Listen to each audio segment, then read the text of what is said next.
Today is Friday, February 4th. Welcome to JPR's, second voting session? Is this your second voting session? Third? Third voting session, all right. How many bills do we have up? 13. 13 bills to vote on this morning. And we'll start off with Senate Bill 258 with Senator Feldman. It's a withdrawal. The first two are withdrawn. So the motion is for an unfavorable withdrawn. Is everyone okay with that? Excellent. All right. Second, we'll go to Senate Bill 426, which is withdrawn. So the motion's for an unfavorable withdrawn. Yes. Is everyone okay with that? Excellent. Third bill, Senate Bill 17. Let's go to Senator West. Is my camera on here? Yeah. I request we hold this, maybe for a week, maybe for longer. Senator wants to hold, you get to hold. All right.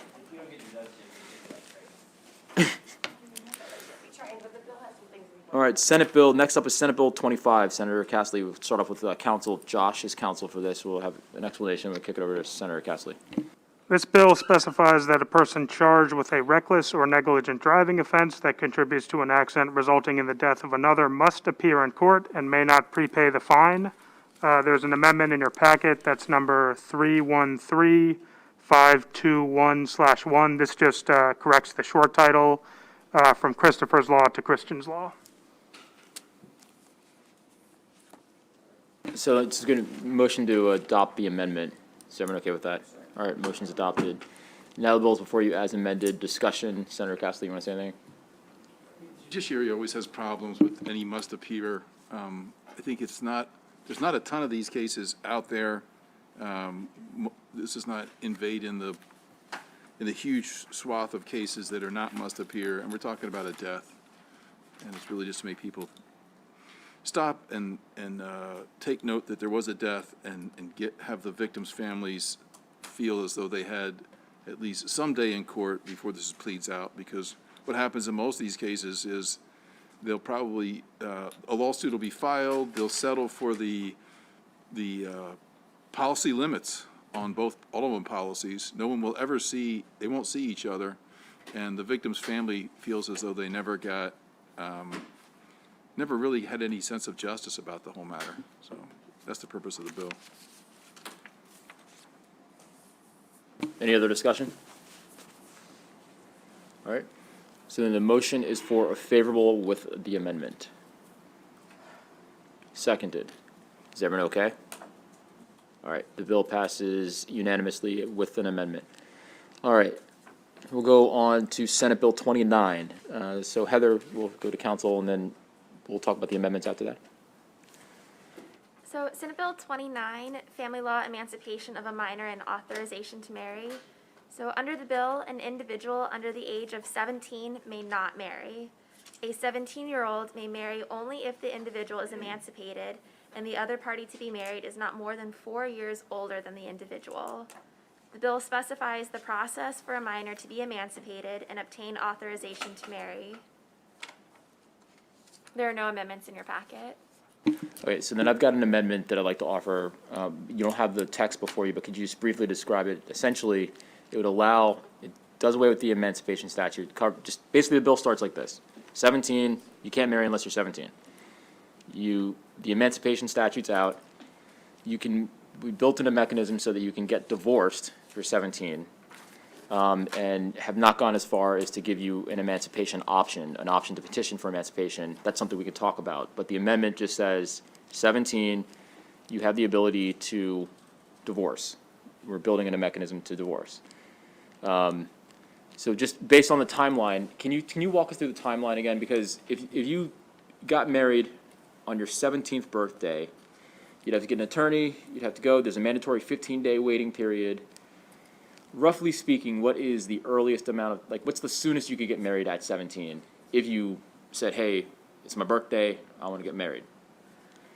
So the judiciary's written testimony that they submitted, this is one of the issues that they highlighted with the bill, the fact that a lot of it is whether it's contested or not contested. They even went so far as to state that it could drag out beyond the individual's 18th birthday, at which point the issue would be moot.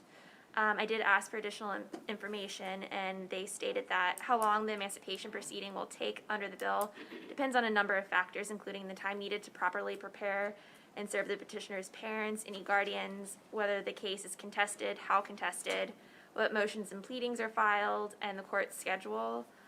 And then also the bill requires the individual to have an attorney. If they're unable to pay for one, one needs to be found pro bono, and then the attorney needs time to prepare the case on their behalf. So this could be a potentially lengthy process. So that's for emancipation, but let's just say Yes. just general marriage. Let's say I'm 17, under this, let's say we pass this 17, then if I want, practically speaking, if I want to get married at 17, today's my birthday, I'm getting married. How long does that process take? Under current law? Yeah. Under current law, there is a 48-hour waiting period, so the individual would need to obtain a marriage license, which is, they obtain the license 48 hours later, then they could be married once that is obtained. They do need to, prior to that, obtain a court order, which is, it's what current law is stated on page 2.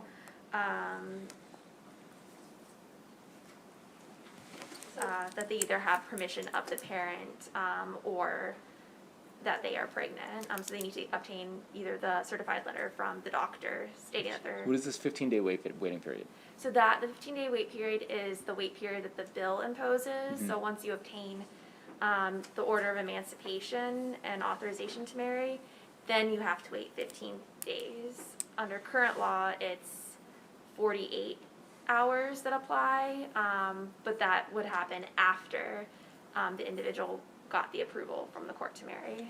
So the basic thing is, look, if we do this at 17 and you build in a mechanism to divorce, the issues surrounding emancipation, it still exists, but they exist for a smaller window of time. Because by the time you get married, you're a month in, let's say you got 11 months or 10 months later, let's say you're married for 90 days, then it's really, the problem exists for 6 months or less, or 8 months, or 10 months, whatever it is. So the problems that exist around emancipation exist for a smaller window of time. I guess the question is, what's your tolerance level for that window if we go with this? I apologize, but I'm not sure I'm completely following. So under your proposal, there would still be the need for the court order, correct? It just wouldn't be emancipation, but it would just be like approval of the court to get married, or it would not be? You just get married, right? This is So you're just 17 Say the and you normal can just get 48-hour married like yeah. you're 21? correct. And so there's nobody with other side of eyes on top of it. So, I mean, If you're 17, you'd have to have either pregnant or parents' permission if you're 17, Correct. but no court oversight. Correct. Yeah, I guess you're right. well, So you're just moving the line up 2 years. that's certainly more palatable to me. I do still favor not doing a bright line and allowing someone maybe at 16 or 16 and a half with court approval or parents' permission to be able to do it. I've talked about this ad nauseum in the past, so I don't want to bore people. But I always go back to a 16-year-old, 16 and a half-year-old is pregnant. They want to be able to marry before their child is born because that's important to them. They have parents' permission. They don't have coercive parents, but they have parents that are loving and supportive parents. And they get the parents' permission, or even maybe it's a super religious family and it's important to the parents even that the person be married at the time that they have the child. And so I could probably accept the bill with your amendment. It's better than it was. But I would lean towards 16, even with court approval. Not emancipation, because I always thought that was much too arduous. But I'm also in favor of the court approval, and I could actually consider language that dealt with the maximum age of the other party, if anybody cared about that. But I just think this bright line at 17, to me, I'd prefer to go with 16 or 16 and a half. Only because, if I have a baby at 16, I want to get married. I believe that with court approval, it alleviates concerns. And if someone is adult enough to bring a child into the world, raise the child, pay the child's bills, nurture the child. I don't know the efficacy of saying they're too young and immature to get married. And then I will end my discussion today with the fact that these same children in Maryland could be accused of a crime at the age of 14 and be automatically charged as an adult. That is a hypocrisy that we must address. We cannot, with any type of credibility, say that certain sets of kids are too young, too immature to do things, yet other sets of kids, based on what they're accused of, based on allegations that haven't been proven against them, can be automatically treated as adults in our system. That's a hypocrisy that has to be fixed. And so those are my thoughts. I'm willing to move forward with amendments, but I have an amendment I'd like to propose, so before I really take a vote. I don't have it drafted yet, but I can talk to you about it. All right, so I'd like to, that's the amendment, can you, again, explain the amendment 17? And can you explain, can you read the language that provides for the mechanism to divorce? So there are two pieces to this amendment. The first one would appear on pages 2 and 3 of the bill. So it would go back to current law, and it would state, with the following changes: an individual 17 years old may not marry unless, then subsections 1 and 2, they either have the permission of the parent or the individual is pregnant. It does not include the other language in the bill about the individual may not be more than 4 years older than the individual, and that an individual under the age of 17 may not marry. And then the other part of the change appears on the last part of the bill, so it deletes everything else in the bill, and it would add new language that would state: a minor who is married may file an action for divorce under this subtitle, the subtitle being the subtitle for divorce. And then additionally it states, a party under this section may file the action in the party's own name and is deemed to be emancipated for the limited purpose of obtaining a divorce. That's the amendment. You had some of the age difference?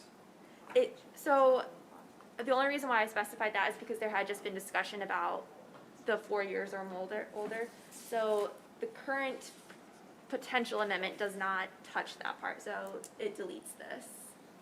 So that would not be in the bill. So if I could.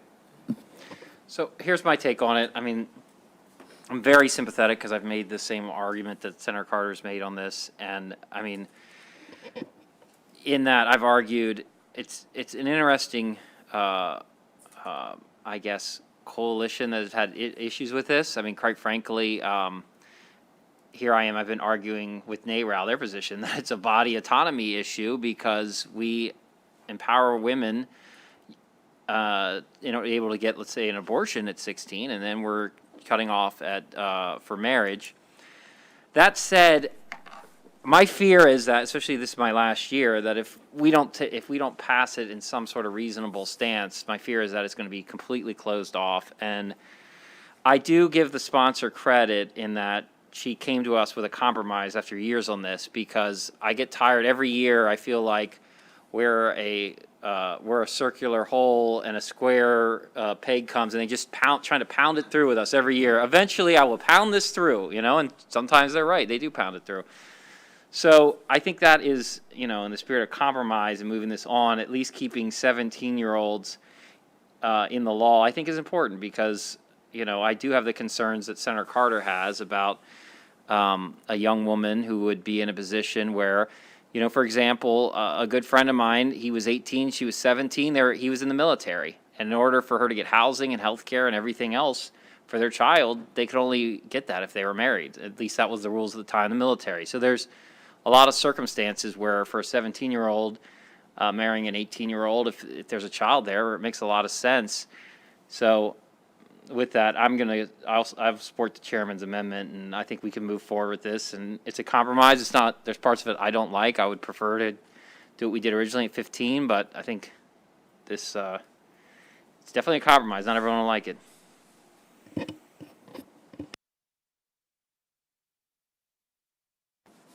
Just the issue of body autonomy. We're not saying that people 16 can't have sex.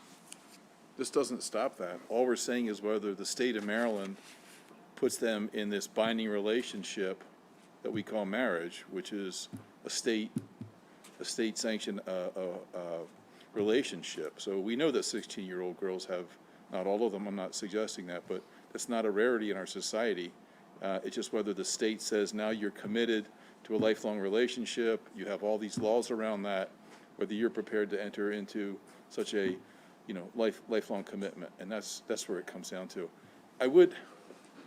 We might think about, Senator Huff raises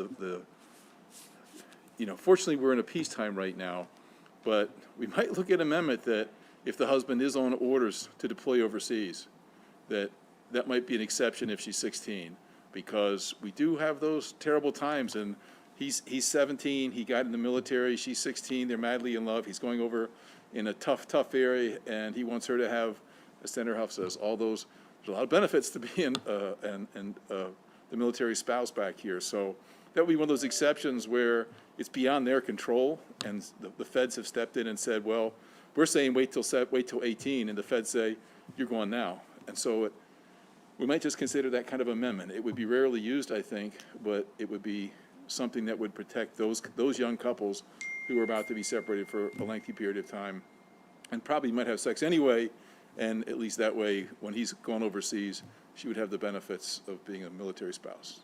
Just my only suggestion. Otherwise, I support the bill. Thank you.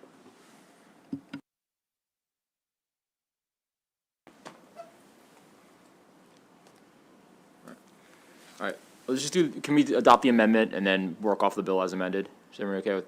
I'd rather physically see the amendment before taking a vote with all respect, Mr. Chair. All right, do you have that copy? I can email you something. Yeah. No, it's a very short amendment. Let's print it off and give it to her right now. I suppose there's no appetite to hold the bill for further contemplation or even my potential amendment that I've offered every year until now. We're dealing with a lot of other issues in dealing concerning people of the same age. And I have some unreadiness until we address the other issues to push this through so fast. We're not doing that. Well, it's not fair. Both issues this session, It's not and we are fair. working in earnest. We're working in earnest. We sat down for 2 hours yesterday working on that. Okay, All right, I mean, but some of those issues have been on the table for 12 years, even longer than this bill. understood. All right, so the amendment's adopted, we'll work off it. You have my work, we've been working together on the other stuff, so, So there's no one here that would entertain my suggestion that we open it up to potentially 16-and-a-half-year-olds with the court approval?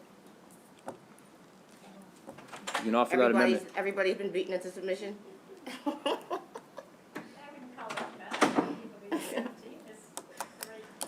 So we're at, Again, I get it to some extent, 17 bright line, but I don't understand how nobody sees the efficacy of potential court approval for other situations that might arise. I mean, these cases should be just considered on an individual basis. I'm troubled with the bright line at 17, especially when we automatically charge kids as adults at 14. We are being very hypocritical about how we treat children and which ones we want to protect. issues. We have real problems where we destroy children's lives, okay? I asked the sponsor at the bill hearing to present some evidence about the number of people under 18 that have gotten married in the last 5 years or so. I don't see that information yet. So you have data Happy from to email 1 it to year. you if you like. I saw the data from 1 year. That wasn't what I asked. I have other data from a couple from past years, if you'd like.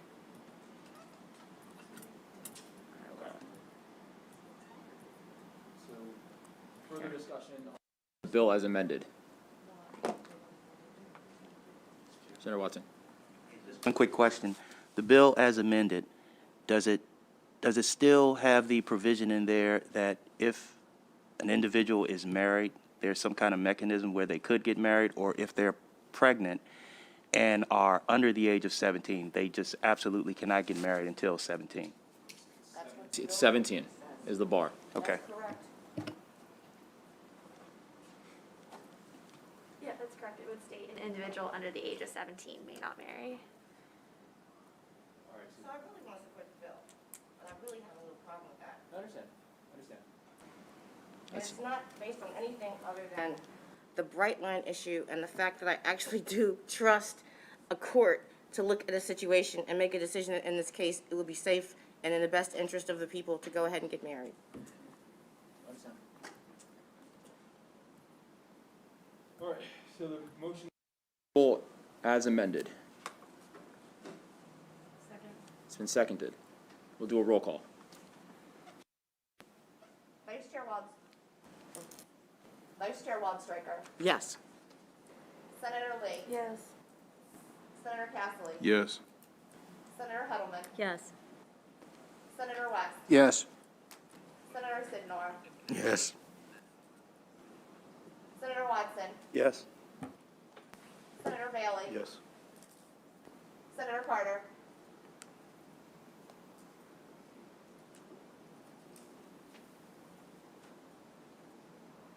Yes.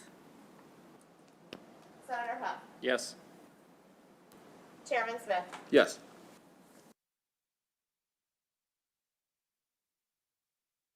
Unanimously. All right, excellent. Let's go on to Senate Bill 30. And that is Heather.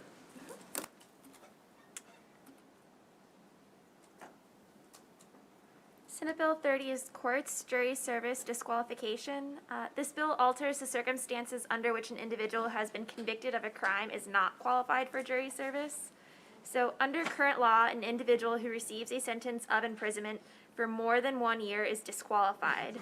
Under this bill, an individual is not qualified for jury service if the individual has been convicted of a crime punishable by imprisonment exceeding 1 year and is currently serving the sentence imposed for the conviction, including a term of probation. This bill, as introduced, is identical to the bill that JPR passed out last year. Just real quick, point of clarification, if you're under judicial supervision, you're still precluded, so there's no potential for conflict in that sense.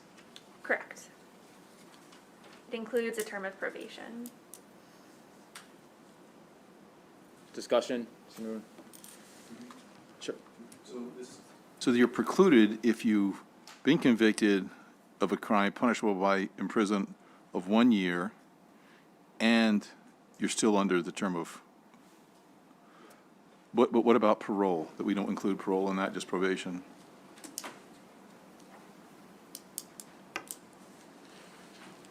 That's not prohibitive under including, it's under currently serving a sentence imposed for the conviction. I would say that's included under the sentence imposed. So it's, if you're on parole or probation, you cannot serve on a jury.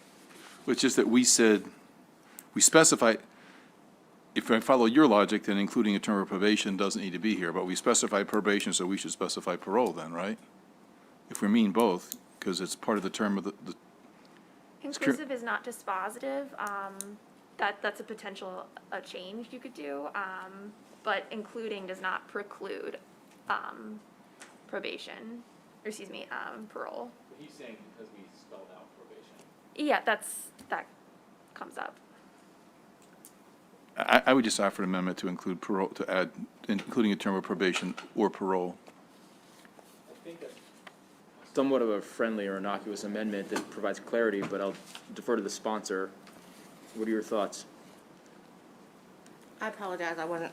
Oh, no worries. So we're on, so he's asking, so currently serving the sentence imposed for a conviction, including a term of probation, and since parole is not specifically mentioned, but is potentially included in the phrase sentence imposed, the senator is offering an amendment to add in parole for clarity.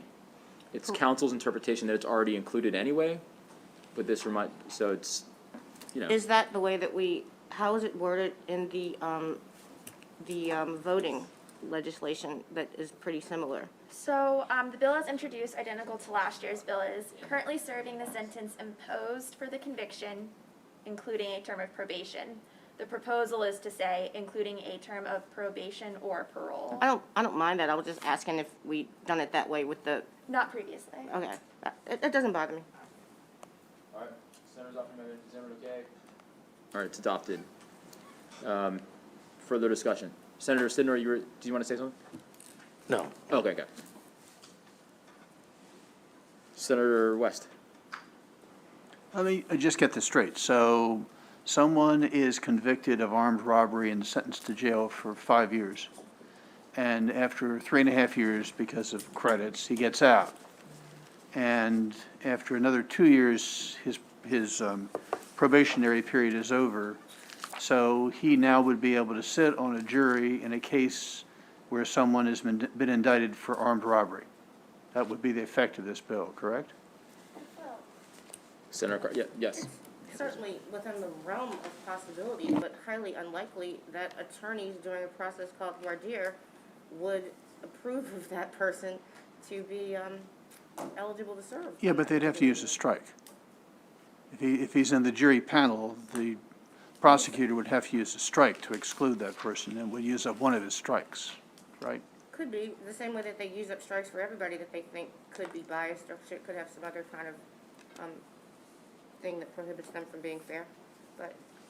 Okay, thanks.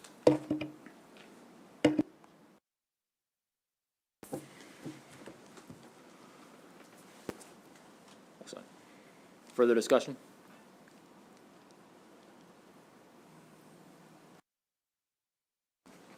All right, the motion's for favorable with the amendment.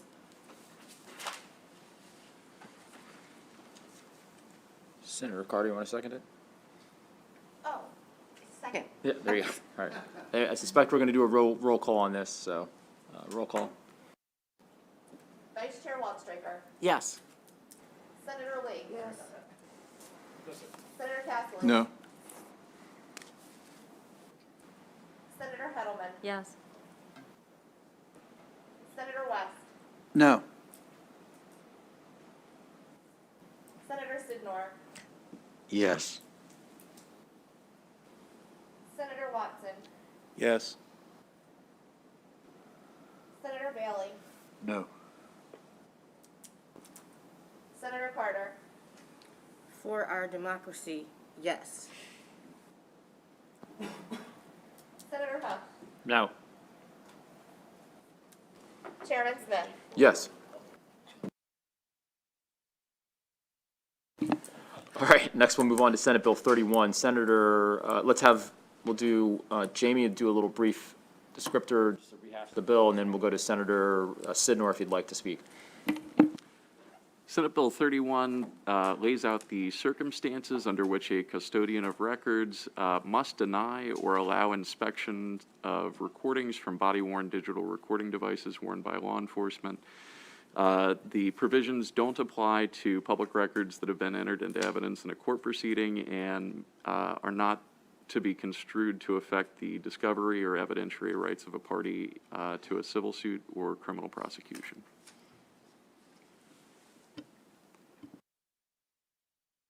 And Senator Sidnor handed out a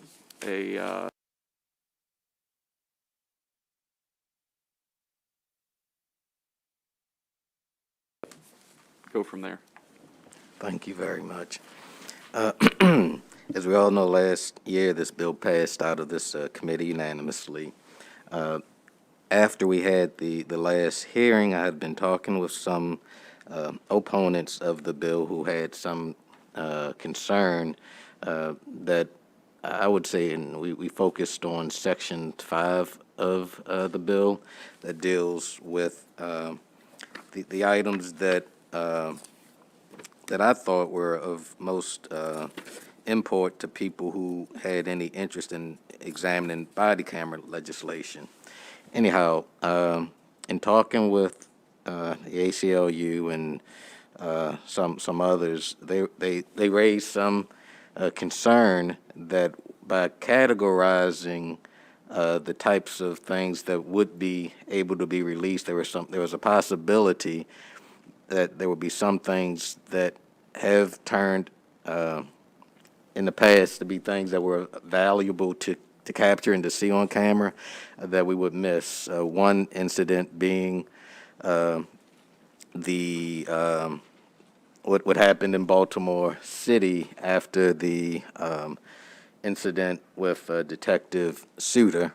Baltimore City essentially shut down an entire neighborhood, and so the concern was, under the language of this of the bill, they would not have had access to body camera footage because the city's argument was that no one was detained. It was it was consensual. Additionally, there was some concern that was raised, and you all may remember other body camera footage with Baltimore City Police where one of the officers went back, planted some evidence on, I think it was on the ground, on the fence, I forget. But anyhow, put some evidence in to recreate something that didn't happen. The concern was that, again, the way the language was, because this was something that was done on or to property rather than a person, that footage would not have been able to be found in under a PIA request. Anyhow, so in talking with them and actually proponents of the bill, we were trying to come up with some language that would be a bit more expansive to make certain that we were not missing things that the public might have an interest in knowing, but also trying to balance it with my interest in making certain that people's everyday interactions with law enforcement weren't out there, because people just don't want everything that's out there, because once it's out there, it's out there. So this was some language that we were attempting to do that I just put before you, not as an amendment, but for discussion purposes. And I had an opportunity to speak with the vice chair, and he had pointed out some things that needed some addressing, even with this language that I agree with. But I just wanted to get y'all's thoughts before we moved forward. Thank you, Mr. Chair.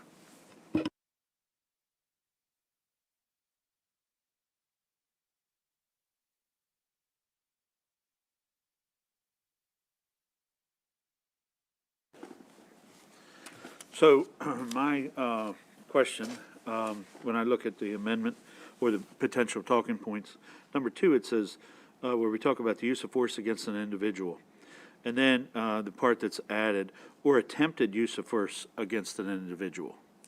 Right? When we talk about an attempted use of force, we absolutely have no definition whatsoever as what is an attempted use of force. Right? And when we look at police departments, and we look at something we became very familiar with last year, force continuum, right? What we have there is we have what's considered in the force continuum is considered mere uniform presence, right? That is a level of authority. Verbal commands is the next level, right? And so then you could relay this to say, well, if somebody says, anything that they say, well, that's where the attempted use of force is, because you never know when you go to make an arrest. So I think we worked very diligently last year to get to a compromise position, and my opinion, this part of it takes it too far.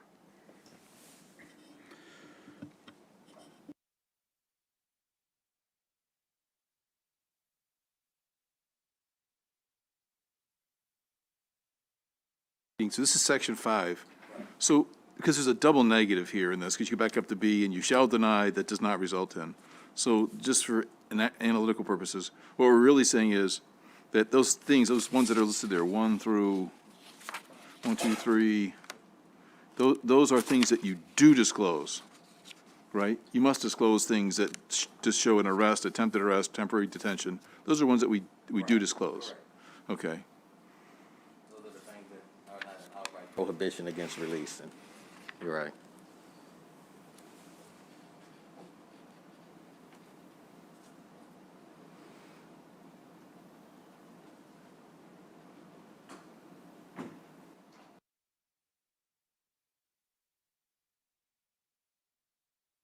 ultimately, do you want to hold this and kind of have a smaller group work on this, or do you want to?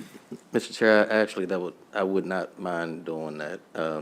At least this one particular section is what I think is giving most of these, the opponents heartburn, so. And again, I have no preconceived notions. If it comes out and everyone wants to keep it as is, then so be it. But I do want the body to give a second look at this particular section. Okay. Thank you. All right, we'll get a couple people to kind of sit down. All right, so we'll hold it for next. All right, we'll go on to now Senate Bill 43. That's Josh, that's you, so you're up. This bill authorizes the placement of speed cameras in Anne Arundel County on Route 648 between Hoyle Lane and Cypress Creek Road, subject to existing requirements.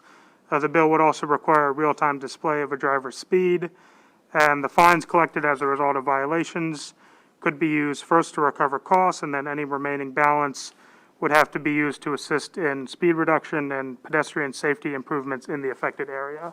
The bill would terminate on September 30th, 2027.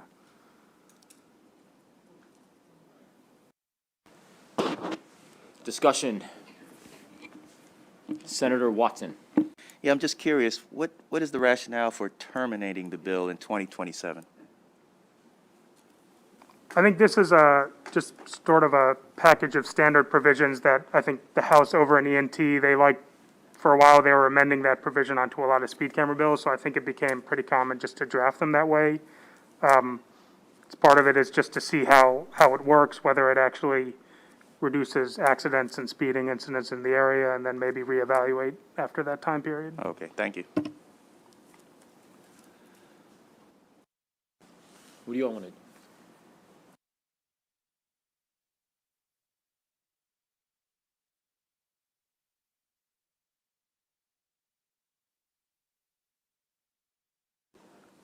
We do, yes. All right, we'll roll it. Do we need a roll call, or are we all good? All right. All right. I'm not good. Okay. Oh, got it. All right. Senator Bailey. Senator Cass is recorded in the negative. Everyone else? Senator Huff. I'm sorry, what? No. All right. Senator Huff is recorded. You want to just listen to the roll call? Actually, What's the motion? the motions were favorable. All right. So the delegations. Correct. They wanted it, but. Good luck for your Orwellian nightmare, because these things, I mean, look, this is, I'll just say this on this. You talk about crossing the Rubicon on speed cameras. This is the ultimate, we came in, no one cares. We actually almost killed speed cameras in this committee last term. We actually almost got rid of them because they were, it was red light cameras. There were so many problems. They came out of the city. They had to shut down the whole program because they were setting them up in minority neighborhoods and everything. And so when these things were originally proposed, it's just in school zones. And then we completely have crossed the Rubicon. So I can't believe you. And so for 5 constituents that come in and complain for speed cameras, we are setting these up all across the state.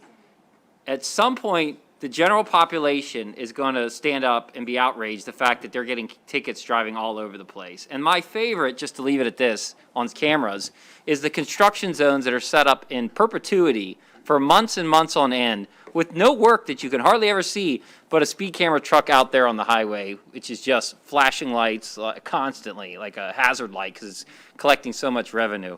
So I know we ought to just pass authorizing legislation to allow everyone to do them all the time at this point, because that's where we're going, instead of just nickel and diming it. So, members of the committee, that's what you call cogent argumentation. But there is a delegation letter. I don't know. Keep going. Yeah, go ahead. Doesn't this roadway, where does it extend? Isn't it outside of really, it affects so much more than just the delegation? I'll look this up if you're looking at this. I'll look this up on that. So the specific authorization is on 648 between Hoyle Lane and Cypress Creek Road. So 648 extends very far, but the specific authorization would be just that small piece of it. I'm not gonna lie, I did look to see if I went there a lot.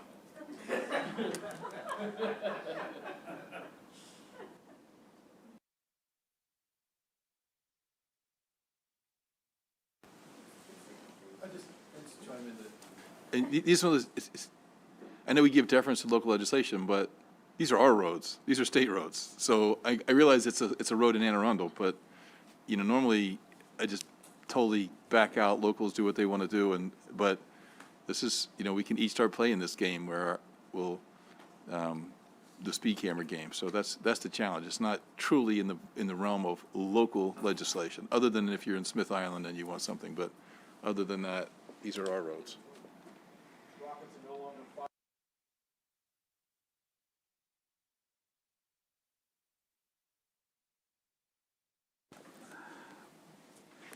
So, I mean, and being a police officer, speed cameras were something that was extremely challenging because they take away from the ability, to actually put bodies on the street and things like that. But the issue is there are some justified places that we see speed cameras really work, right? And that's at a school, some places where there are really big issues. But just randomly to have speed cameras, and we see more and more and more, and if there's not that school justification in that scenario, I'm not voting for these.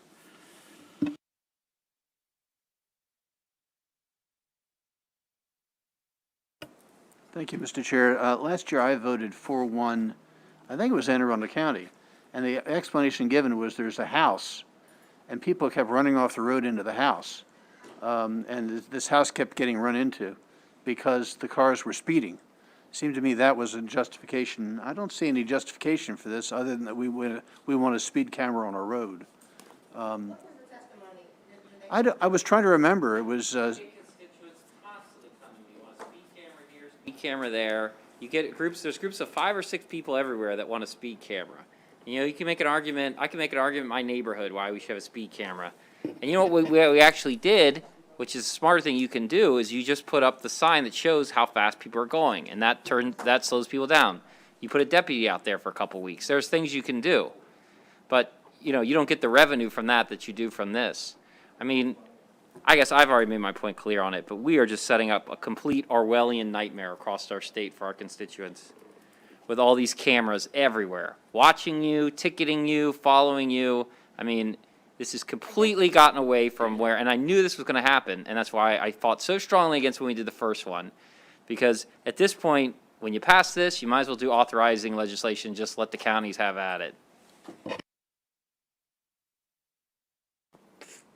2 years? How many years? 5 years? 2027.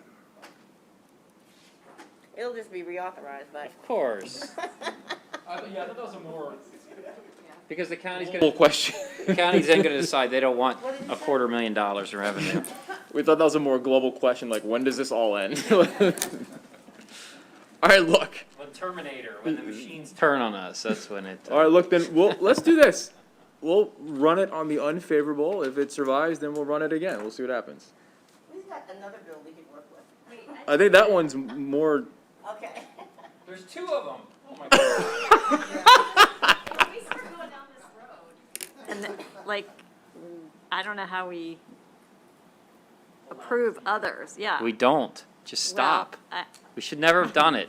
Everyone came in. We've the already first, crossed that bridge. Well, the first one was Prince George's. They came in and they said that they had this special issue, highway of death. We need it. We know we're the only ones.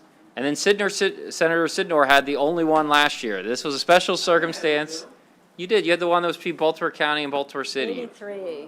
83. Huh?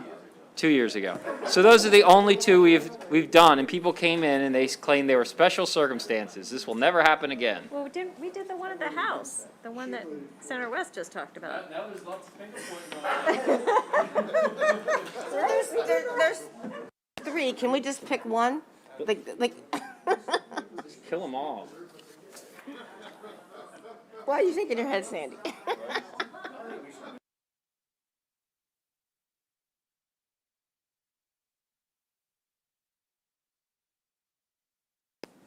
Actually, I don't necessarily disagree with the senator over there, but I know I've had issues with the school portion of this, whether it be in Baltimore City or Baltimore County. In Baltimore City, it seems they find schools, and I'm looking around trying to figure out where the schools are.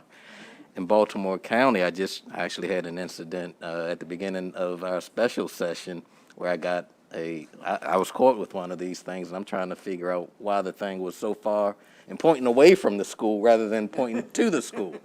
So, I mean, if we were to continue going down, we probably need to look at how these things are being used and whether or not when local governments are using them, they're doing it truly with the intentions, or our intentions behind it, to make certain that they're not just a revenue building type source. Thank you.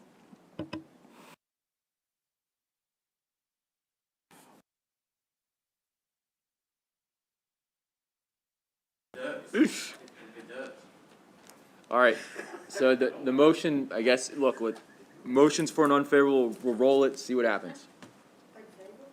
Unfavorable, we'll roll it, see what happens. Vice Chair Waldstraker. For Senate Bill 43, for the people. No. It's for the unfavorable. Senator Lee. No. Senator Castley. Yes. Senator Heddleman. No. Senator West. I'm sorry, if I vote no, I'm voting for the bill. You're voting for the unfavorable, you're voting to kill it. If I vote yes, I'm voting for the unfavorable. Correct. Okay, I vote yes. Senator Sidnor.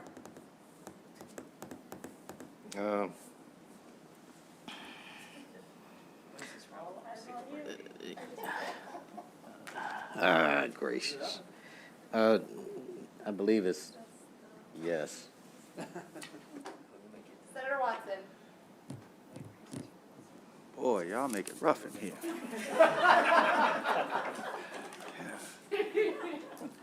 Those some good arguments. Yes. Senator Bailey. Yes. Senator Carter. Yes. Senator Huff. For our democracy, yes. Chairman Smith. I'm rolling with the crew, yes. Oh my God, that's funny. All right. Someone's not gonna think it's so funny, but anyway. All right. Senate Bill 52. Why don't we just go right to Actually, we wanna just, 75? all right, fine, let's just get after it right away then. 75, Senate Bill 75, just same thing, different area. But Yeah. please, Josh, explain. Essentially the same bill, just for Patuxent Road through historic Woodwardville. Okay. All right, let's go back to Senate Bill 52.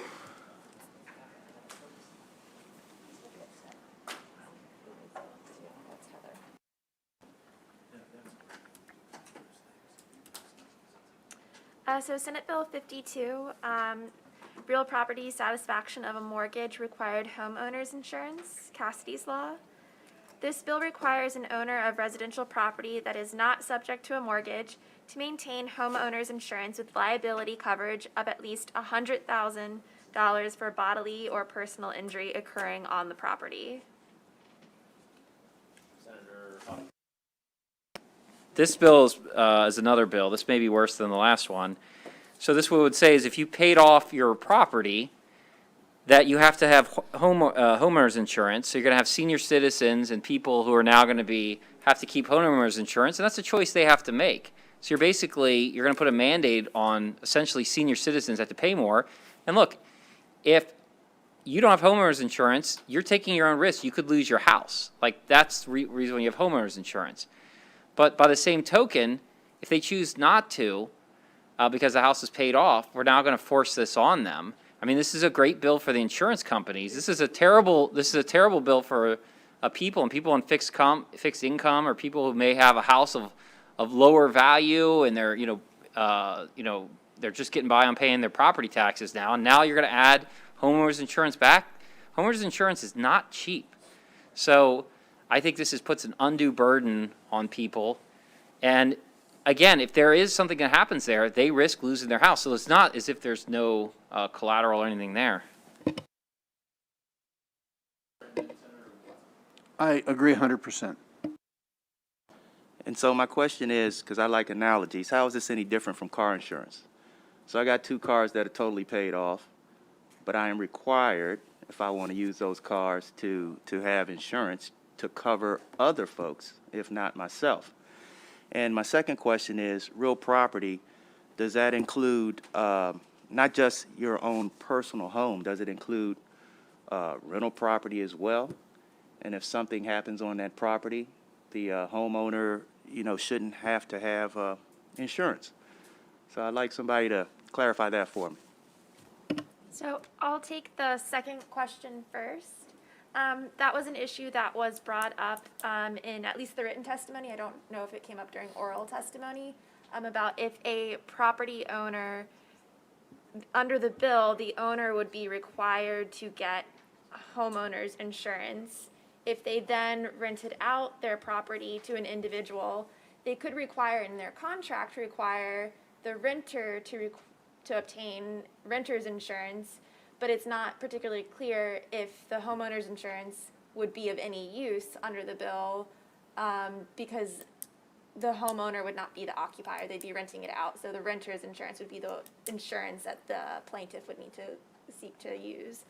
As to your first question about vehicles, that also came up in the written testimony. I don't do vehicle laws. Josh might know how insurance is handled for vehicles, but there is an enforcement mechanism for obtaining vehicle insurance.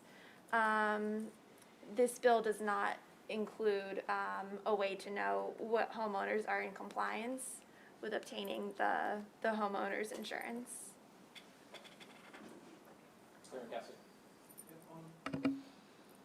On the vehicle insurance, operating motor vehicles is like one of the most dangerous things we can do. I mean, thousands of people killed and maimed across the state. And so the state builds the highways, the government builds the highways, and it's a privilege. You get to come on there and operating a vehicle that the government gives you virtue of your driver's license. So it's appropriate that the government would say, look, if you're going to come in and do this dangerous activity with everybody else doing a dangerous activity, you need to have insurance for it. Homeownership, most people, by and large, do nothing dangerous on their properties. They rarely make a claim other than for storm damage to their properties. And you can elect to drive, but your property is where you live. And this, when you look at who this bill really impacts, it is the poor. It's the poor, and it impacts mostly the poor who live in less desirable neighborhoods, because that's where your insurance rates are going to go up, because there's lots of problems in the neighborhood. You have more claims on it. So you're going to require $100,000 on a house that might only be worth $50,000 in the first place. And the rates are going to be high. And if it was somebody who really could afford that, overwhelmingly they would have had it insured anyway, right? They're kind of screwed because, I mean, anybody who can afford real property insurance, owns real property, unless they're a numbskull, would go out and buy it. And I mean, it's foolish not to do it. So you're going after a group of people who, hey, if they had the money, they would do it, but they can't afford it. So, and I guess finally is, what's the enforcement mechanism? I don't insure my property. Okay, I fell on your thing, you were supposed to have insurance, you didn't do it. That's right. So what's your mechanism? I'm going to sue you. Okay, well that's what you can do without this bill. So as a practical matter, I see no way to enforce this, unlike, as counsel said, for automobiles. If you don't purchase the insurance, they pull away they take your registration away, and you can't put that vehicle on the road. It's a requirement, and they fine you for operating a motor vehicle without tags or without insurance. A big fine by the way.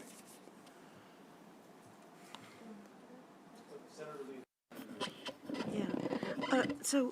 Counsel, does this apply to all housing units like condos, everything? And has this ever been a law in other jurisdictions, and is this the first time that Maryland's ever required that homeowners have this level of insurance? So currently, right now, a lot of mortgage lenders will require an individual to obtain homeowners insurance. That's the current standard in Maryland, the way it's done. However, once you no longer have a mortgage, you no longer are in contract with your mortgage lender, so you are no longer to have the insurance anymore. The way this bill is drafted, it's an owner of residential real property. It's a very broad definition. Someone who lives in a co-op may not be covered because you don't own it. It's a co-op, it's a different type of ownership. However, someone who lives in a condominium, you own your condo. So that may be covered under here because it's residential real property that is owned. Mortgage lenders, it's just a contract between a mortgage lender and a homeowner, right? That they have to have insurance. But this bill would require all homeowners now to have insurance. Yeah, so the policy for a mortgage owner requiring an individual to obtain insurance is because they want to protect their loan that they provided. There's currently no requirement that a homeowner who does not have a mortgage, that they obtain insurance. Oh, okay, thank So you. the answer is yes. If you own your property free and clear, this is going to require to carry $100,000 of coverage. All right, so we got, So representing a lot of people that live in agricultural community, right? You got a lot of people that are land rich and money poor, right? They work their whole lives to go ahead and be able to afford their property. And now everything's paid off, and now all of a sudden we hit them with another thing, now you owe this. The correlation between vehicles and houses doesn't exist, Senator, because of the fact so many of my people that live on farms, they have vehicles, they use them every day. There is no requirement when they're on their own property to have any insurance or tags or registration. It only applies when they hit the state road. So there's a lot of vehicles that are used that don't have that. So, thank you. Thank you for that, and I appreciate your response, Senator Casserly. So I'm less stuck on an individual who has a house that's paid off. I'm more stuck on a house that is rental property. I have a house. It's not a condo. It's not a townhouse. It is a 4-bedroom house that I rent out. Now, and there's wooded area behind. If a tree falls on that house, if somebody slips on that porch, if there's some maintenance I'm responsible for that I don't take care of, is there an expectation from me that the renter's insurance is going to cover that? Or should I be responsible? And what I'm getting at is that should there be an amendment to kind of call out if you're renting your home out as a business? Look, I don't disagree with you on that point. I think because now it becomes a business, you would have to insure a business. I mean, if I'm running a bar on Main Street, I've got to have insurance to cover the liability. I mean, they're going to require that of me. But if I'm renting out rooms in my house, and now, which is different than what the bill says, the bill, if I own, grandmom left me a 2-acre parcel that used to be the family farm, and it's all wooded, I got to buy $100,000 insurance on it. It's out in the middle of nowhere, and people cross over there, but they'd all be trespassers anyway. Nobody comes on there. I don't want anybody on it, but to be trespassing, I'm not liable anyway, so I have to have $100,000 insurance. But if I'm inviting people onto my property to do rentals, I don't know what the law is. I would hope you'd have to have insurance, but if you're going to be renting out your property and inviting people onto it, so, but I don't know. But I don't disagree with you on that one. Right. I mean, that's my only concern there, Mr. Chair. I mean, we're required to have, a renter's license, depending on what county you're in. And I just see that as another safeguard for renters. I have no problem if somebody owns their house outright. I'm specifically at this point, because I'm a landlord, talking about that level of protection. And would this bill in its current form preclude that? preclude you from requiring that your tenants have to have insurance? No, preclude that I have to have insurance on a property that I'm renting out. If this bill passes? Yes. No, I'm sorry. it would require you to have it It would up to require me to have $100,000 of coverage, right? If you're for your real property. Yeah, so the owner would be required, regardless of whether it's rented, because the bill is silent on whether it's rented or not. It's just if you. about the owner. Yeah, the owner's required, regardless of if they live in it themselves, they rent it out, they don't, nobody lives there. The owner's still required to get insurance. Yeah. Yes. Up to $100,000. Correct. Just a point of clarification, since it's come up, renter's insurance is not required by law in Maryland. However, landlords may require in their contract that their renter obtain I would insurance. never rent a house to someone or any piece of property without having them cover it, without that being in the contract. But I mean- Senator Watson's question is the other way. It is. If I'm renting 2 rooms of my house out as apartments, do I have to have insurance as the owner of the property as a landlord? Yes, I do have to have insurance. under the bill. No. Forget this bill. Under current law, neither the tenant or the landlord has to have insurance under current law. No, but if you own the property outright, there's no law on whether you're renting it, like, you don't have to have insurance at all if you don't want to, if you're renting it or not. Wait, just we're stepping back. Just stepping back. Lose your whole apartment building. Stepping back, I mean, I guess the next question is, obviously, any lender is going to require you to have insurance, but it's not a legal requirement, it's a contractual requirement that most people are bringing in. I just wanted, yeah. Correct. I have a question. So it sounds, I went back and read the testimony of the sponsor, and the issue at hand was that somebody got hurt by a dog on the property of somebody who owned their property outright. And they had no recourse, and they wanted to be compensated for the medical care, and they had no recourse. So well, that's the question. Is that like, in the example that Senator Bailey gave, you know, if I come to your farm and you own your farm outright, there's no mortgage or anything, and I get mauled by your dog, is my only recourse then to sue you? Because, yeah, nothing. So no insurance, yeah. That's all insurance is about, is to avoid Right. avoid that problem. And that's why Right. people buy insurance. I don't want to lose my, because if you sue me and you get $1 million, I just lost my farm. Yeah, exactly. But, yeah. So it's, yeah, it's sort of legislating stupidity. I mean, yeah, I mean, right? Enter at your own risk, you know, you do your own.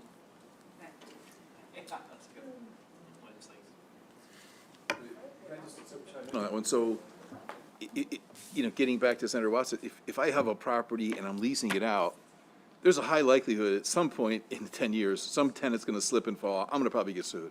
But if I own 5 acres in the middle of the country and I'm just investing in it, it's just sitting there, it's got woods on it, my potential liability is like really low because I put no trespassing signs up on the property. Anybody who comes on, that's a trespasser. My only obligation is not to shoot them, not to put traps in there for them. So I'm virtually judgment-proof as long as I keep don't let the trees fall on people going by. Lightning strikes and there's a fire and it burns down Burns my woods up, yeah. But the lightning is an act of God. I'm not liable for lightning. I'm literally not doing anything but investing, you know, holding the property, and we go on it and have picnics and stuff. But that's why this is you adjust property owners to weigh those benefit, or the risks. And in the one case, that's a high risk. You're crazy not to have insurance. In the other, it's pretty low, and you might, you know, get away with, well, certainly get away with a whole lot less than $100,000 insurance, so. It's only residential real property, but It if is you had a just residential? farmhouse on whatever acre, I mean, yeah, got it. Or like, I'm sorry?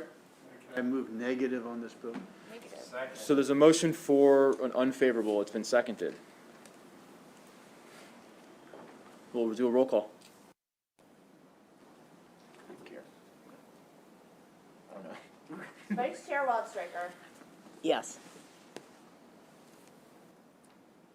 Senator Lee. Yes. Senator Castle. Yes. Senator Heddleman. Yes. Senator West. Yes. Senator Sidnor. Just because I think I see where this vote is going, there was some testimony that I'd note from, I believe it was Bryson Popham, where he says, send it to the Maryland Insurance Commissioner to have them take a look. Is it possible to change this? I mean, if this bill is going down, I mean, can we send some letter to urge the Maryland Insurance Commissioner to take a look at this and give their opinion? Certainly, we could draft a letter and you can have members of the committee sign, we could do it, I'll work on that with you. All right. Yeah, All right. Absolutely. Okay, then I'm going with the committee. Senator Watson, Yes. Senator Bailey. Yes. Senator Carter, No. Senator Huff, Yes. Chairman Smith. Yes on the unfavorable. Okay.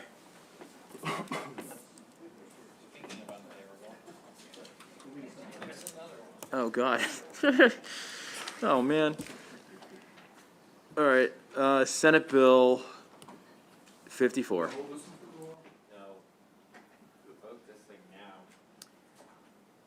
Bill 54. All right, can we just do? Sure. Senate Bill 54, Anne Arundel County Marriage License Applications and Ceremonies. This bill authorizes alternate procedures for obtaining marriage licenses and performing marriage ceremonies in Anne Arundel County that are virtual. I know what a number of the members of the committee think about this, but let's just have a little bit of a discussion, you know? All right. Okay, Senator Huff and So last year they brought this in, I believe it was a statewide bill, and we killed it unanimously. This year they're trying to bring it back as a local bill. Obviously, marriage is not a local bill because somebody can drive from Frederick County, Carroll County, Baltimore County and get married. And some of us have talked about, you may not know, Maryland was one of the few states that didn't require blood tests. And I think it was, what was it, Senator Cassidy? Was it Elkton? Yeah, so everyone would run there and get married. So obviously, if you change or loosen a law there, then it will affect across the state. And I just can't help but notice that out of the Anne Arundel delegation, it's kind of fascinating to me. We've got one bill that was just dealt with because there was a concern about marriage and possibly people being pressured in and problems with marriage. And then we've got, from the Anne Arundel delegation, we got a bill that says, let's just go online and have people get married online. So last year we killed this bill unanimously. I would hope we'll just do the same because it's not a local issue. It's even more of a statewide issue than the speed camera ones, but that was statewide too. So the only part, to me, the bill that I could support is currently under the law, and this is all of our counties, if I live in the county, I have to appear in person to make the application. If I don't live in the county, I can file a notarized affidavit, I think, or something like a sworn affidavit. It doesn't make sense to distinguish between whether I live in the county or outside the county, to just file the application. So if we want to do anything on this bill, it would be to take that piece of it that just should be the same. If we've had the law has for years apparently allowed you, if I want to get married in Anne Arundel, but I live 2 minutes outside of it, or 2 feet outside of Anne Arundel, I can file by affidavit for the license. But if I live 2 feet inside, then I have to show up at the courthouse and make application, which just seems a silly, like a nonsensical difference. So if we wanted to give something on this, we could otherwise just kill the bill. Just to clarify on that point, for individuals who are not residents in the county where they want the ceremony to be performed, they can mail or send in that by affidavit like you stated, but it needs to be sworn under oath before a clerk or other comparable official in the county, state, province, or country where the party resides. So they still have to appear in person. Oh, I got you. Okay, then I forget what I said. They still have to appear somewhere in person. Never mind. I missed that point. Okay. Never mind. Yeah, was there a county delegation letter in support of this? They support it, Anne Arundel County supports it then? Correct. Okay. And I guess this was, probably the intent was in times of pandemic, where people want to get married, they couldn't get married, is that? There was an executive order, which this bill was based on. The executive order is no longer in effect, though. But if there But was, it's based on if that. we did have a state of emergency again, and people wanted to get married, they couldn't get married, right? unless there's another executive order. The executive order meaning what? There was an executive order that was very similar to this bill statewide. Saying that it's okay to get, Statewide, though. that you This can, is just that you Anne can Arundel get County. married online? Virtually, yes. Okay, so it required, in case we have a pandemic and the governor could issue an executive order. That's a prerogative of the sitting governor at the time. That's true, that's correct, yeah. Correct. Okay. Well, I guess this is like pro-marriage, right? Supporting marriage? Yeah, We'll be marrying people from California, New York, anyone online that shows up. Is We can there, marry with this. It'll put the Elvis chapels in yeah, Vegas to shame, Senator, which you can I do. just want to ask counsel a question. Excuse me. So are there any other jurisdictions that do this, that you can marry online? Not in Maryland. So the difference between this bill and the executive order that the bill is based on is that the executive bill applied statewide, whereas this bill is specifically only Anne Arundel County. I see. So the governor had issued something statewide to allow people to get married? Correct. Okay. But are there any other jurisdictions outside of Maryland that have done online marriages? No? Not that I'm aware. Not that I you don't know of. know. I don't know though. Okay, okay, you've answered the question. Thank you so much. I'd like, Senator Bailey just gave some, just for posterity's sake, Elkton, can someone just drop a little knowledge on, why that was such a hot spot for marriages back in the day in, what, 40, 50, 60 years? Yeah, Elkton. Because you see it in the older movies. You'll actually say we're heading off to Elkton, because Elkton got themselves a good thing going, because you're right there. First of all, you're on the train route, goes through there, so you can zip into Elkton from New York on the train and keep on going. But they had 24-hour chapels with no blood tests, and everything was set up. They set themselves up to be this marriage, and they had, their wedding chapels. You could come through, it became an economic boon for Elkton, little Elkton, Maryland. A guy and a girl up in New York can have a great night together and and say, let's get married, and let's hop in the car and drive to Elkton. And they would hop in the car at 1 in the morning, and at 3 o'clock in the morning, they'd be in Elkton, and they'd get the guy out of bed, and he would just marry them. There'd be no waiting period required, nothing. Witnesses, everything was right there. It was great little gift. It's just fascinating history. Yeah. Yeah, I was unaware of that. All right, Senator Sidner, go ahead. Thank you. If I might ask counsel a question, Senator Huff had said that if we were to pass this, we'd rival, I guess, the Elvis weddings. But I'm curious, when you're looking at page 3, lines 2 through 5, it says, if a marriage is to be performed in Anne Arundel County, which tells me that there's a presumption that you were intending to actually marry in Anne Arundel County in order for you to access this way of marrying. So, I mean, you could be in California, but I'm assuming you're going to have to say, I'm intending to marry in Anne Arundel County to take advantage of this, right? Yeah, so to answer your questions, if you look at the bottom of page 4 and then on page 5, so what you were citing to was just the application for a marriage license. 4 and 5 are the actual performance of the ceremony itself. So the person who's performing the ceremony needs to be in Anne Arundel County, and the two parties to be married must also be present in Anne Arundel County at the same location, but the person performing and the two people to be married can be in 2 different locations in Anne Arundel County. So the ceremony is virtual, though. Gotcha. Thank you. You're welcome.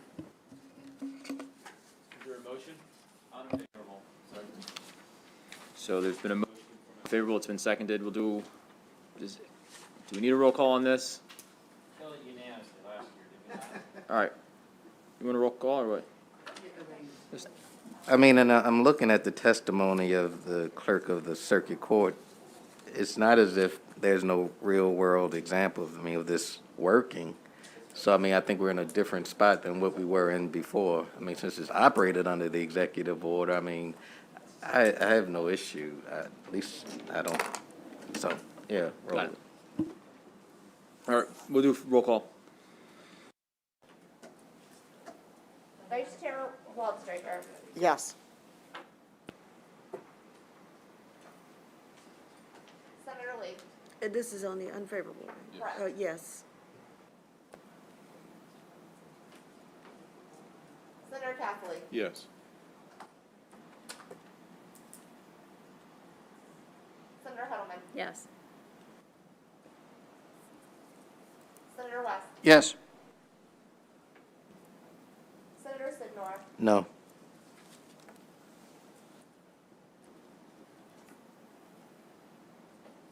Senator Watson. Is this Senate Bill 54? Yes. It's unfavorable. Motions are unfavorable. Unfavorable. And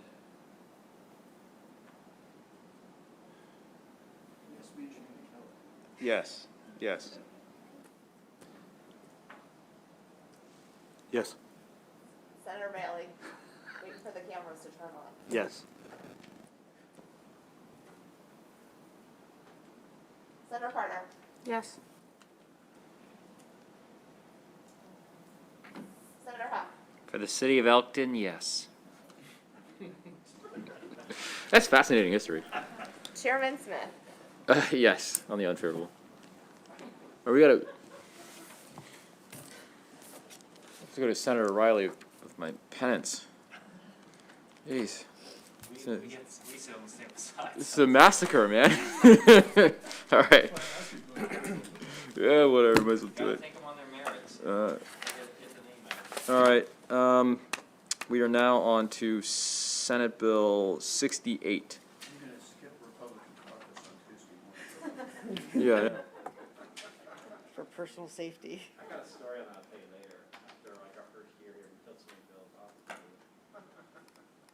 Senate Bill 68 does two things. It expands the definition of crime of violence under 14-101 of the criminal law article to include sex abuse of a minor meeting specified criteria, and it also expands the list of offenses that an offender is subject to lifetime sex offender supervision, to include sex abuse of a minor and circumstances involving second-degree sex offense, and an attempt to commit second-degree sex offense as that offense existed prior to 2017. And there are no amendments. So as you all remember, we worked very diligently last year in this committee, working out these issues. The bill left here, went 46-0 on the floor, and it did not make it on sine die through the House. I think the testimony was extremely compelling. They changed it quite a bit, brought in a lot of state's attorneys. I think almost every one of us was represented with their state's attorneys. They brought in victims, and I think this is time that we do this legislation so that we can stop some of these very heinous crimes against some of these young children. And I know, and I'm just going to put it out there, there were some people that were concerned a little bit about the lifetime supervision. And I just want to clarify what that actually is so that everybody understands what we're talking about. This is really a risk supervision. And so what that is even though you have lifetime supervision, after 5 years, right, that person can then petition to the mental health professionals, which is the sex offender management team, and that's defined by statute of 3 professionals, so that they are able to evaluate that person. And they determine whether that person is still a risk. And that evaluation can be done every single year after 5 years, so that they come off when they are no longer a risk. And so I wish that it was actually just, you know, the title of the bill said risk supervision rather than lifetime, because after 5 years, that's when they have the ability to come off. So. No. Well, Is there any data on about how many Marylanders would fall under this category? I'm sorry, Senator, what was the question?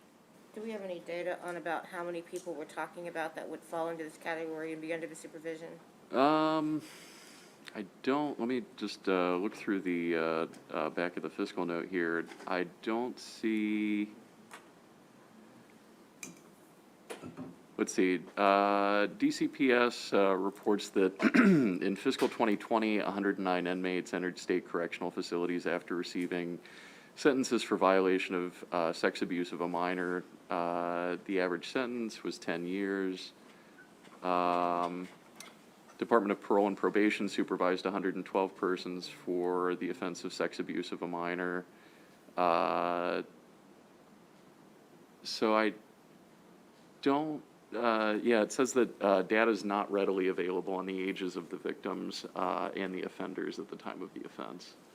So I think specifically who would fall into this sort of 16 to 21 year age range between the victims and the offenders.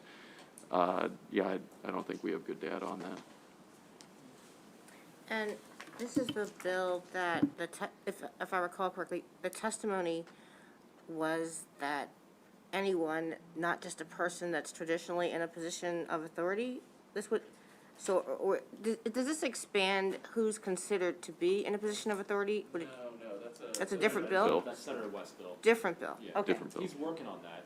You're still working on that, right? I am working on it. So, my thought, and the reason I asked the question about how many people are impacted is because I had a thought, if it would be possible, to consider having these reviews be automatic through the system and not contingent on a person petitioning for a review. Just a thought, because people, I mean, if they're, it might actually be prudent for the system conduct a 5-year review anyway, and a regular review to see how these people are faring under the supervision. Just saying, just a thought. And if it's, Senator Bailey, go ahead and find that. I want, just counsel time, slow walk again. Senator Bailey. So what I was going to say about that, I just want to make sure that everybody's aware that what we're talking about is the design of this was to protect our most vulnerable citizens, right, our children, from some of the most heinous crimes, right, specifically felony sexual assaults. That's what we're talking about.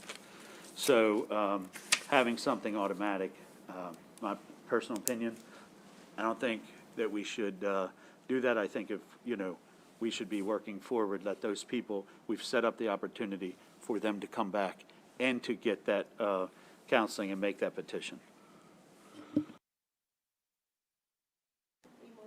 So Senator Huff, and then we'll go back. I just, we passed this last year, correct? Yes. I mean, I would just move favorable on this. We've moved this once before.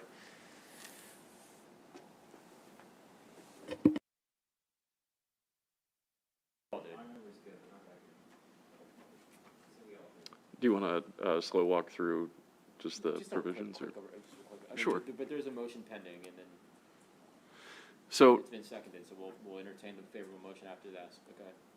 So just going to the text of the bill, if you're following along on page 3, this is the 14101 crimes of violence. Now, 14101 crimes of violence have stepped up sentencing requirements for second, third, and fourth time offenders. So second time offender rather, would be subject to 10 years mandatory sentence. Then that increases to 25-year mandatory sentence for a third offense, and then life without for a fourth offense. So currently, sex abuse of a minor is already a 14101 crime of violence, but that's with the condition that the victim was under the age of 13 and the offender was an adult. This would make that so that if the offender's 21 and the victim is under the age of 16, then it is also a crime of violence. Just moving quickly on to the next portion of the bill, bottom of page 4 deals with the lifetime sex offender supervision. That's adding 3306, which is that second-degree sex offense. That actually is a provision of law that was repealed in 2017. And those provisions were merged with the rape statute.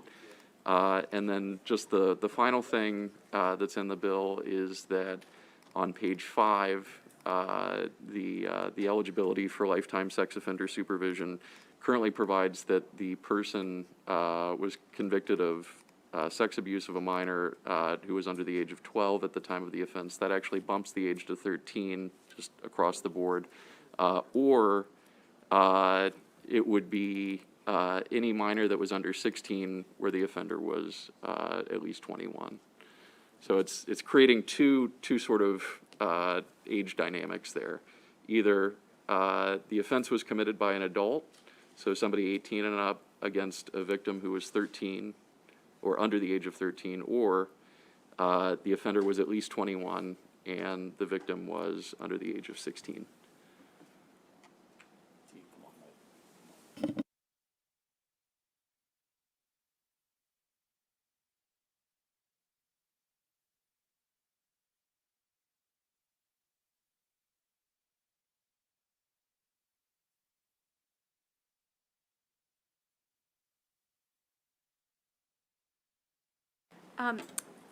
Can I ask counsel a question? Senator Bailey talked about a review process, like after the first 5 years, is that correct? Right, so somebody can be discharged from lifetime sex offender supervision after serving 5 years of that supervision. The fiscal note actually gives a really good breakdown of lifetime sex offender supervision and what is entailed in that. That's page 5 of the fiscal note. Do we know if that actually, like, it happens? I don't have numbers on how many people are actually discharged from lifetime supervision now.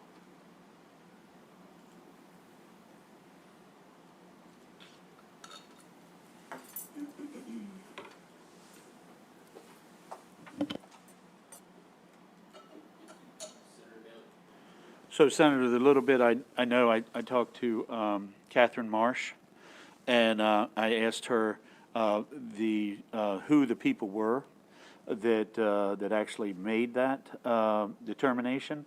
She said they are three mental health professionals that are the ones that make up the board, and the board is called the Sex Offender Management Team. And they said they're actually defined in statute, which I don't see that in the bill review. But it is mental health professionals, and these same people are the people that are working when these people get out of when they get out of incarceration. They're the ones that are working with them to incorporate them back into society, so they are familiar with them.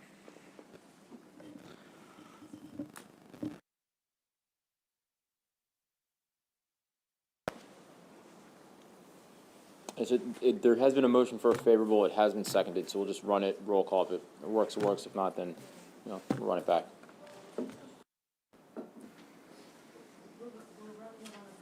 Yeah. Correct. Vice Chair Waldstreicher. Yes.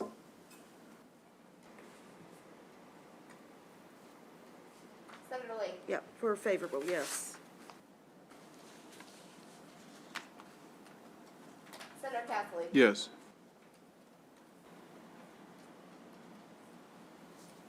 Senator Heddleman. Yes. Senator West. Yes. Senator Sidnall. Yes.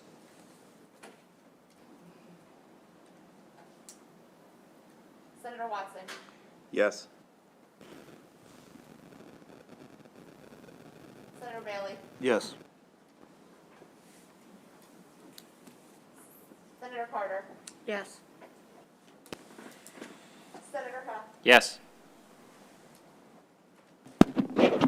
Chairman Smith. Yes. All right, since the bill passes unanimously. All right, we'll now go to Senate Bill 74, which is being held because we're still waiting for a permission from B&T to move forward with it, since it's an allocation of over $200,000. It's a bump in the salary increase. No, So just kidding, it's 150. 150. I don't know. I don't know why we get these. I'll find out. That's it. All right, excellent.